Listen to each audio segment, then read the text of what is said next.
उदाहरण सुटलं नाही असं प्रश्न आला होता. उत्तर पहा. आकृती दिलेली आहे. एक्स आणि वाय या दोन समांतर रेषा आणि त्यामुळे तयार झालेले हे 8 कोन. प्रश्न होता 1 नंबरच्या कोणाशी म्हणजे याच्याशी कोणता कोन एकरूप असणार नाही. तर इथं काय करायचं आहे पहा. पर्याय नीट पाहून घ्या. पहिला पर्याय 4 आहे.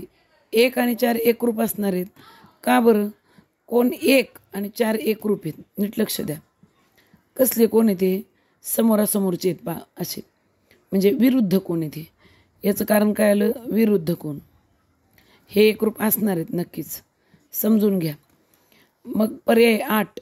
1 आणि 8 बघा बरं. 1 आणि 8 काय आहे? आलं का नाही गुणाकाराची खूण अशी. म्हणजे कोन 1 आणि कोन 8 हे पण एकरूप असणार आहेत. यांची मापं समान असणार आहेत. का? कारण हे बाह्य व्युत्क्रम कोन आहेत. एकदम सोपं आहे, समजावून घ्या. हे बाह्य व्युत्क्रम कोन आहेत म्हणून एकरूप आहेत.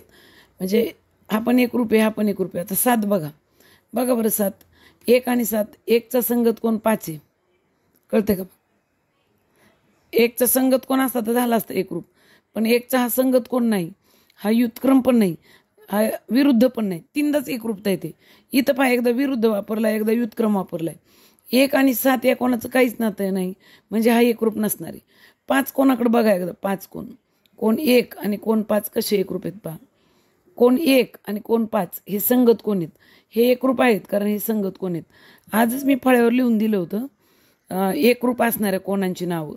तिघं आलेत पहा. विरुद्ध आलाय, व्युत्क्रम आलाय, संगत पण आलाय. हे तिन्ही कोण एकरूप आहेत. कोन 7 मात्र इथं नाही. म्हणजे आपला उत्तराचा पर्याय किती असेल? पर्याय क्रमांक 3.